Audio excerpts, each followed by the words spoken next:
नमस्कार, अब दुनिया की फटाफट बुलेटिन में आप सभी का स्वागत है और नजर डालेंगे आज की खास खबर पर।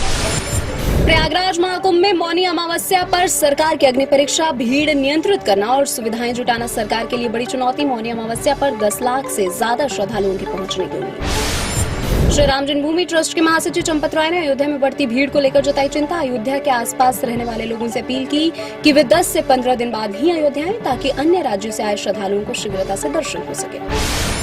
यूपी के मुख्यमंत्री योगी आदित्यनाथ ने मंगोलपुरी की चुनावी रैली में कहा, आम आदमी पार्टी भ्रष्टाचार का प्रतीक बन गई है। यमुना हमारी आस्था का प्रतीक है, लेकिन इसमें दिल्ली में सीवर की तरह बदबू आ रही है। केरल के वायनाड से कांग्रेस सांसद प्रियंका गांधी वाड्रा को मकापा कार्यकर्ताओं ने काले झंडे दिखाए। उस समय प्रियंका मनंतवडी गांव में बाघ के हमले में मारी गई एक महिला के परिवार से मिलने के लिए जा रही थी।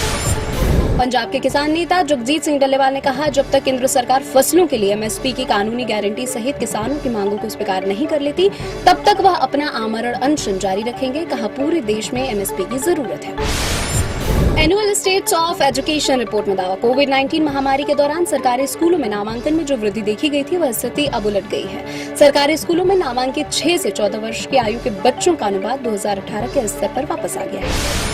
यमुना के जहरीले पानी पर बवाल, दिल्ली की मुख्यमंत्री आतिशी ने लिखा चुनाव आयोग को पत्र। कहा, अमोनिया का स्तर सामान्य से 6 गुना अधिक। इस तरह के पानी का न तो शोधन किया जा सकता है और न ही उसे शहर के निवासियों को दिया जा सकता है, क्योंकि इससे उनके स्वास्थ्य पर खतरा हो सकता है। बागपत जिले के बड़ौत में मंगलवार को जैन समुदाय द्वारा आयोजित भगवान आदिनाथ के निर्वाण लड्डू पर्व पर मनस्तंभ परिसर में बना लकड़ी का एक ढांचा गिरने से 7 लोगों की मौत हो गई, जबकि 50 से अधिक लोग घायल हैं। मध्य प्रदेश के छतरपुर जिले से महाकुंभ में शामिल होने जा रहे लोगों ने प्रयागराज जाने वाली ट्रेनों पर 2 स्टेशनों पर पथराव किया। यह पथराव उस समय किया गया जब खचाखच भरे डिब्बों में यात्रियों ने उनके लिए ट्रेन के दरवाजे नहीं खोले। सुप्रीम कोर्ट ने पूर्व पार्षद और दंगों के आरोपी ताहिर हुसैन को दिल्ली विधानसभा चुनाव में प्रचार के लिए हिरासत में पैरोल की अनुमति दी। ताहिर हुसैन पुलिस हिरासत में रहकर 29 जनवरी से 3 फरवरी तक दिल्ली विधानसभा चुनाव के लिए प्रचार करेंगे। चीनी प्रौद्योगिकी स्टार्टअप डीपसीक पर साइबर हमला हुआ है। इससे यूजर्स को साइट पर पंजीकरण करने में दिक्कत हुई।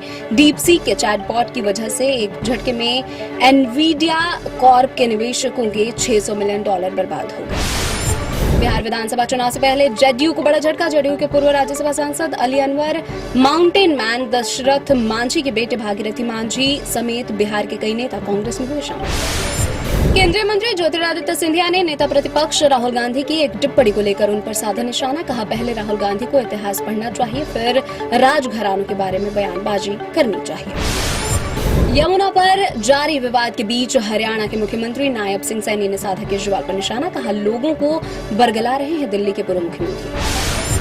मध्य प्रदेश के सागर जिले में एक एसयूवी कार के ट्रक से टक्कर होने से 3 लोगों की मौत हो गई, 3 घायल हैं। अस्पताल में उनका इलाज चल रहा है। कार में सवार लोग महाकुंभ में भाग लेने के लिए प्रयागराज जा रहे थे। अमेरिका के राष्ट्रपति डोनाल्ड ट्रंप ने रक्षा मंत्री पीट हेगसेथ को ट्रांसजेंडर सैनिकों संबंधी पेंटागन की नीति को संशोधित करने का निर्देश दिया। ट्रंप के आदेश से भविष्य में सेना में ट्रांसजेंडरों की भर्ती पर लग सकती है रोक। प्रधानमंत्री नरेंद्र मोदी ने कहा, कच्चे माल का निर्यात और तैयार उत्पाद का देश में आयात स्वीकार नहीं कर सकते हैं। कहा, मूल्य संवर्धन देश में ही होना चाहिए। मध्य प्रदेश के मुख्यमंत्री डॉक्टर मोहन यादव ने जापान यात्रा के दौरान कहा, मध्य प्रदेश की अर्थव्यवस्था 1 दशक में 3 गुना बढ़ी है, जिसे 5 साल में 2 गुना करने का लक्ष्य रखा है। सोमवार को सेंसेक्स में 800 से ज्यादा अंकों की गिरावट के बाद शेयर बाजार में तेजी। सेंसेक्स 535 अंक चढ़कर 75,901 अंक पर हुआ। निफ्टी भी 128 अंक की मजबूती के साथ 22,957 अंक पर हुआ। फिल्म अभिनेत्री स्वरा भास्कर ने कहा, कंगना रनौत की राजनीति में उनके निजी विचार शामिल होते हैं। राजनीति एक सामाजिक और सामूहिक बदलाव लाने का प्लेटफॉर्म है। ये थी आज की फटाफट बुलेटिन। ऐसे ताजा अपडेट्स के लिए बने रहे हमारे साथ, यानी कि विजिट करें अब दुनिया पर।